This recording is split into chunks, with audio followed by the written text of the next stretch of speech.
et pour atteindre l'égalité et lutter contre toutes les formes de discrimination et de violence. Le Maroc a adopté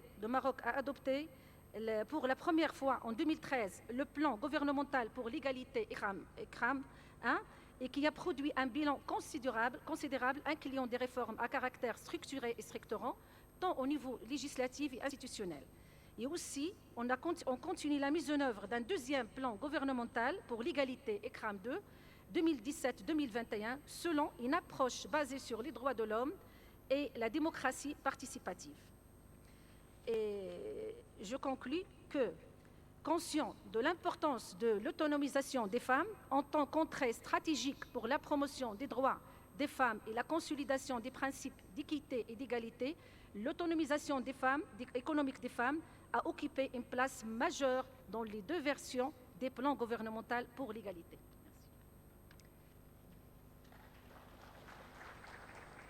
Merci, Madame la Ministre. Merci beaucoup.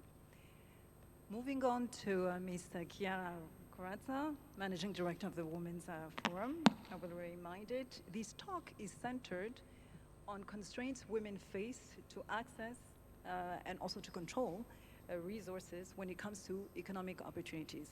We saw some good examples that were mentioned by the Minister of Niger as well by the Minister of Morocco, and some nuanced views coming from Dr. Moyo, encouraging us, I should say us, to rebel a little bit. Thank you so much. I'm really delighted to be here, but I switched in French, parce que je suis tellement heureuse d'entendre parler tellement français ici, et de voir comment tous les efforts que j'ai faits pendant des années avec plein d'autres pour promouvoir la francophonie sont restés solides ici, parce que dans ma longue carrière, je crois que je suis peut-être une des plus âgées ici, autour de la table, je suis pas âgée, on dit mûre. Et j'étais pendant très longtemps en charge d'investir, de développer. Quand j'étais à la tête des affaires internationales de la région, j'ai beaucoup fait pour investir en Afrique. And guess what? Je m'appuyais toujours sur des femmes, mais de façon inconsciente. Et d'ailleurs, Madame la Présidente, Madame la First Lady, je suis très heureuse de vous dire que je m'étais beaucoup battue à l'époque, en 93, pour faire voter un budget extraordinaire pour aider la population du Rwanda après le génocide. Donc, c'était quelque chose de généreux que la population de l'Île-de-France partage avec vous. Et après, j'étais de l'autre côté, à tirer des investissements. Et alors, maintenant, dans la troisième part de ma vie, je me suis dit, je veux investir sur ce qui est vraiment important, les femmes. I want to give back to the community. Et c'est pour ça que j'ai choisi la plateforme du Women's Forum for Economic Society pour son influence, sa capacité d'avoir un impact. Ça a été créé il y a 15 ans et ça a été créé dans l'esprit de faire un Davos des femmes, de faire entendre la voix des femmes, pas simplement sur des questions de genre, mais sur toutes les thématiques qui nous intéressent. Et c'est pour ça qu'aujourd'hui, même si je sais que vous avez tous faim, je voudrais partager avec vous ce qui pour moi est la chose la plus importante après ces 3 ans que je m'occupe de comment promouvoir vraiment les femmes au quotidien partout. Je pense que le vrai sujet, c'est qu'on ait les mêmes opportunités, les mêmes atouts, les mêmes expertises que les hommes pour être là où les choses se passent. Et où est-ce que se passent les choses maintenant? On est dans un monde en plein bouleversement, disrupted, comme on dit en bon français. On est un monde où 80% des emplois de demain, mais pas de demain, d'aujourd'hui, ne nous sont pas connus. Où sont les femmes? Est-ce que les femmes sont prêtes pour être là où elles peuvent transformer le monde? Ou est-ce qu'on va être les éternelles victimes et qui attendons après de dire « Ah ben oui, mais on a refait un monde pour les hommes et par les hommes ». Donc c'est à nous maintenant d'avoir les outils. Et je vous donne quelques exemples qui, moi, me frappent beaucoup. Si vous voyez l'intelligence artificielle, nous travaillons beaucoup là-dessus. Nous avons créé un Daring Circle parce que ce matin, vous disiez il faut oser de trouver des solutions différentes, il faut oser d'avoir un impact, il faut oser faire parce qu'on a assez parlé et on en a marre d'entendre toujours les mêmes choses, il faut maintenant qu'on agisse. Vous savez qu'il y a 82% d'hommes blancs derrière les algorithmes. Ces algorithmes qui nous gèrent la vie au quotidien, l'éducation, la santé, le climat, notre vie au quotidien, les lampes qui s'allument ou pas. 82% d'hommes très bien intentionnés, exceptionnellement qualifiés. Le résultat, c'est qu'actuellement, vous reconnaissez 99% des hommes quand vous passez à l'aéroport, les femmes 35%. Et les femmes noires, 23%. Il y a quand même un problème. On crée un monde dangereux. Et c'est un exemple parmi d'autres. Comment ça se fait que si on a un problème de santé, quand on va chez un médecin, une femme, 1 fois sur 2, n'a pas le diagnostic qui correspond à son malaise, parce que toute la médecine a été créée, pensée et imaginée pour soigner les hommes, alors que c'est les femmes qui font 80% des décisions, etc., etc., etc. Vous ne trouvez pas que ce serait mieux, puisque avec cette automatisation des emplois, c'est encore les femmes qui vont rester sur le carreau et ne pas accéder aux emplois qualifiés. Donc, que faire? Nous, on a mis en place une grosse opération, là. Je vous porte d'ailleurs les salutations très chaleureuses de la communauté du Women's Forum qui s'est réunie il y a juste la semaine dernière pendant 4 jours à Paris au Carrousel du Louvre. Nous étions près de 3000 pour voir justement comment take the lead for inclusion, faire un monde inclusif pour tout et take the lead. Alors, on a lancé des initiatives très concrètes pour faire ce qui est, tout à l'heure, les financiers le disaient, augmenter le nombre. Dans le monde entier, vous avez 25% de femmes seulement qui sont actives dans le monde du numérique, dans le monde de la technologie, dans le monde scientifique. Donc, comment voulez-vous, après, être les ingénieurs qui dessinent les vignes de futur? Comment voulez-vous être les ingénieurs qui font les algorithmes? Comment voulez-vous être les scientifiques qui inventent les vaccins s'il n'y en a que 25%? Donc, il faut augmenter le nombre. Et comment faire? Ici, en Afrique, vous avez une chance énorme. Nous avions avec nous 2 femmes exceptionnelles qui étaient la patronne de Google Afrique et la patronne de Facebook Afrique. 70% des filles chez eux. Parce que les nouvelles technologies, c'est une façon de s'en sortir, de gagner de l'argent, d'être indépendant, de pouvoir transformer le monde avec des outils nouveaux. Donc, la chose la plus importante pour moi, c'est vraiment que les filles, dès qu'elles ont 5 ans, puissent commencer à être dans les études scientifiques. Avant, il y avait les humanités et les sciences dures. Maintenant, les humanités, c'est les capacités technologiques et numériques pour pouvoir faire avancer les choses. Si on veut être un bon poète ou un bon artiste, il faut connaître les nouvelles technologies. Donc, donnons aux filles ce qu'il faut. Et nous avons lancé un programme, et je vous lance un appel qui peut être intéressant ici pour vous qui avez le pouvoir politique. Un programme en France pour sensibiliser les parents sur toutes les opportunités que peuvent avoir les filles si elles choisissent une carrière scientifique, quand elles ont 5-6 ans. En Europe, seulement, il y a 900 000 emplois dans le digital. Aux États-Unis, 1,4 million. Je ne connais pas les chiffres en Afrique, mais j'imagine que c'est exponentiel. Deuxième étape, quand les filles ont 12-13 ans et qu'elles décident qu'est-ce qu'elles doivent faire, eh bien, faisons en sorte de rendre sexy, de rendre amusant les métiers, le coding, les métiers du futur, de leur donner envie, parce que sinon, elles ne vont pas venir. Et puis enfin, quand elles doivent accéder aux études, faisons en sorte que les fameux biais ne soient pas défavorables pour entrer dans les écoles, parce que ceux qui décident pensent encore avec un langage et une sélection faite par les hommes et pour les hommes. Nous avons lancé une opération qui me plaît beaucoup à Paris la semaine dernière, qui s'appelle les sœurs. J'ai vu que vous, entre vous, vous appelez beaucoup sœurs. Ce sens de sororité, ce sens de solidarité. On a lancé un projet qui est porté par des grands scientifiques, donc le Dianieri et d'autres, qui sont des sœurs qui s'engagent à aider des jeunes filles à comprendre les métiers scientifiques, à leur dire que c'est facile, que c'est possible, que bien sûr on peut échouer, mais qu'on peut aussi arriver, et que si tout le monde ne peut pas devenir astronaute, on peut tout de même avoir les clés pour préparer un monde meilleur pour nos enfants. Donc c'est des choses très concrètes et très intéressantes. Et puis il y a une autre chose que je voudrais dire, puisque j'ai entendu 3 fois rendre hommage à mon président de la République, Emmanuel Macron. Vous avez peut-être vu que le G7, qui était sur réduire les inégalités, quelles qu'elles soient, donc y compris des genres bien entendu, a décidé de faire une loi sur l'émancipation économique des femmes. Et il a confié au Women's Forum et à moi personnellement le soin de fédérer toutes les énergies, de voir tout ce qui a été fait dans le monde entier pour pouvoir faire une loi qui soit exemplaire dans le G7, mais surtout qu'elle contribue à avoir un impact réel pour que les femmes puissent vraiment avoir accès non seulement au financement, mais à tous les outils qui leur permettent d'avoir un vrai empowerment. Parce qu'on a bien vu que quelquefois l'argent est là, mais qu'elles n'ont pas accès à l'argent quand même. Donc moi, je voulais simplement lancer un appel de solidarité, de travailler ensemble. La communauté du Women's Forum est exceptionnelle. Il y a ce mélange de grands groupes, d'activistes, d'ONG, d'institutionnels, etc. Et ensemble, vraiment, je pense qu'on peut faire avancer les choses, chacun dans notre pays. Mais vous savez, les problèmes sont les mêmes partout.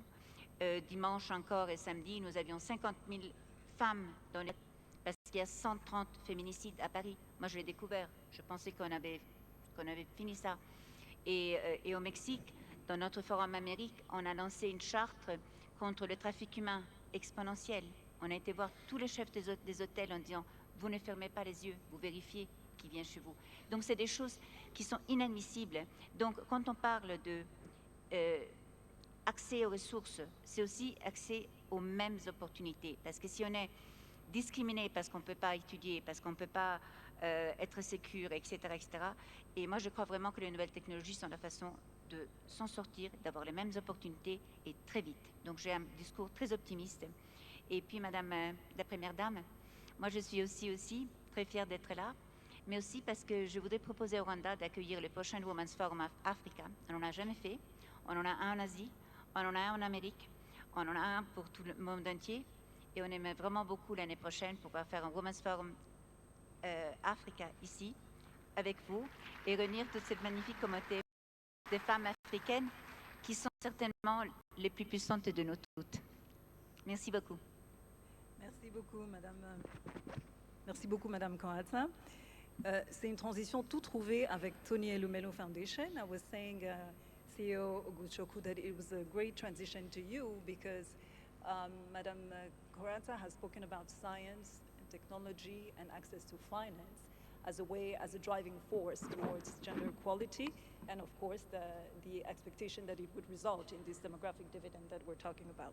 So we know that the Tony Elumelu Foundation has championed private sector investments to unlock Africa's economic potential, but in particular through youth empowerment and entrepreneurship. Your foundation has also been at the forefront of many partnerships all over the continent and perhaps beyond. My question is the following. What learning can the foundation share with us today about innovations, collaboration, and public-private sector partnerships to accelerate progress on gender equality?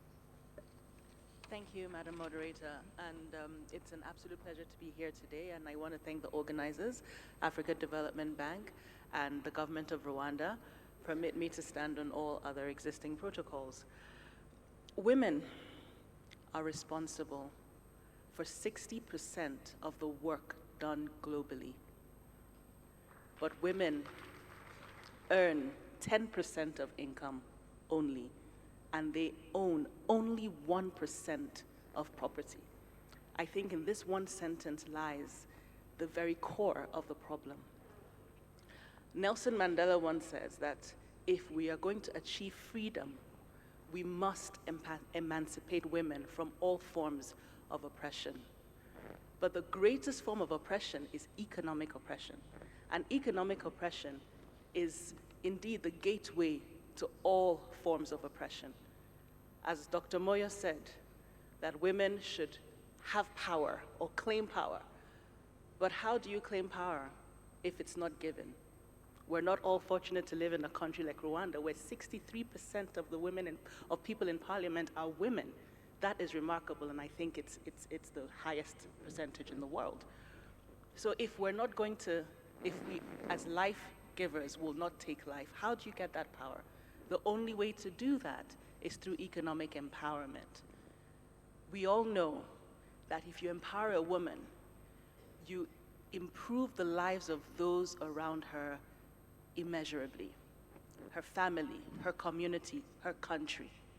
And that is why in 2015, the Tony Elumelu Foundation made a commitment, a $100 million commitment to identify, train, mentor, and fund 10,000 African entrepreneurs across all 54 African countries over 10 years. From the very beginning, we knew that we had to prioritize women. So you can imagine our shock when in the first year, we received 20,000 applications from all 54 African countries, and we had only 29% female participation. We were mortified, and we began targeted campaigns to sensitize women across all regions of Africa, particularly regions where there are cultural and religious barriers to women taking part in commerce, North Africa and the like. And today, this year alone, in 2019, we received almost 300,000 applications to our program, and today we can say we stand at 41% female participation.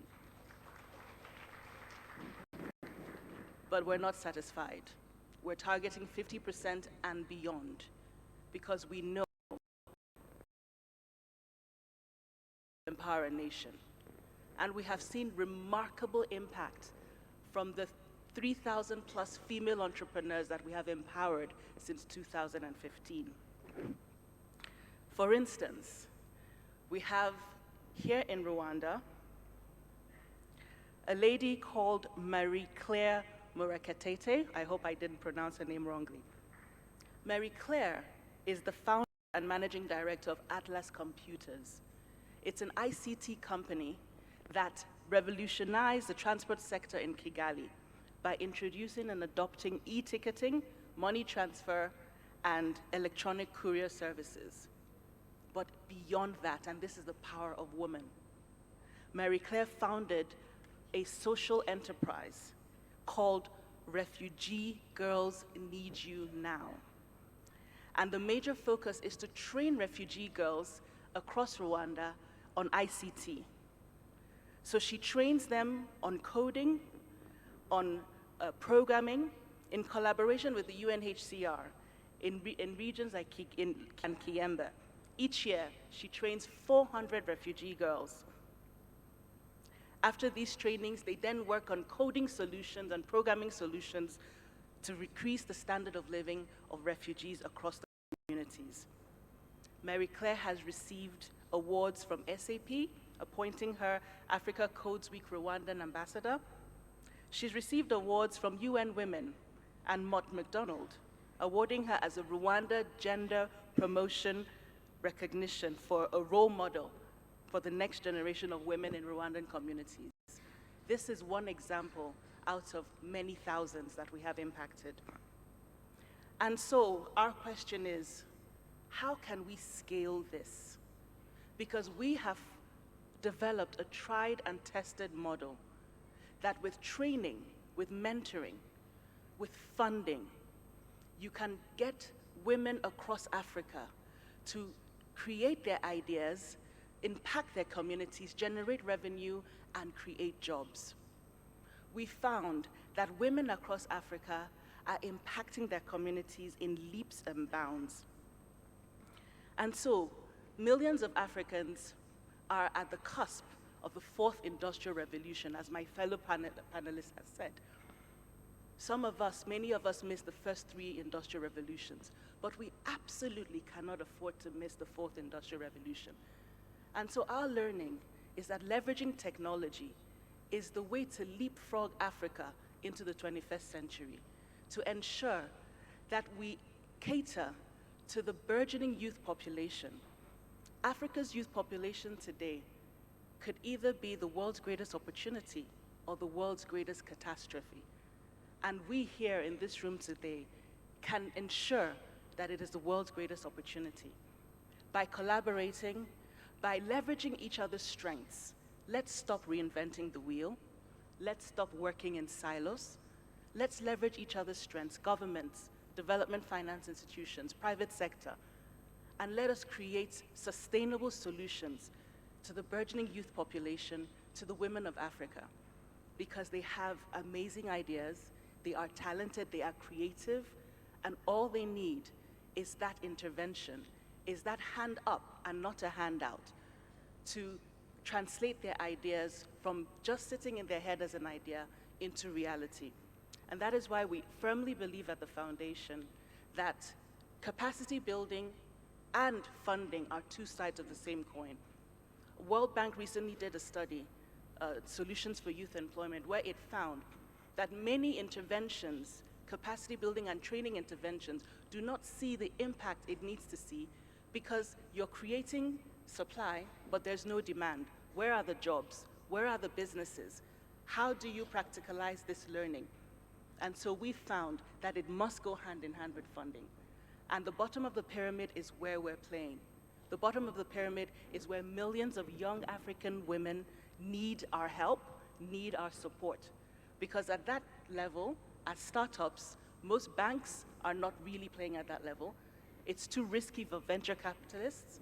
And so we have to provide creative solutions through blended finance to ensure that the bottom of the pyramid has that opportunity to get their foot in the door and start their entrepreneurial journey to prove their concept. And that is what we're doing at the Tony and Miller Foundation. And that is why we're very happy with the launch of the Affirmative Finance Action for Women in Africa, because these are solutions that will create millions of young African women who will impact the continent, create jobs, and ensure that Africa takes her place, her rightful place, shoulders to shoulder with the rest of the world. And so, there's an old African proverb that says it takes a village, and we are that village. We need to work together. History will not judge us well if we do not act now. The opening video said it'll take us 200 years to bridge the inequality gap.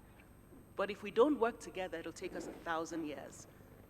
So we have talked the talk, we are walking the walk, but we now need to run, because that is what we need to make an impact in women entrepreneurs on the continent. Thank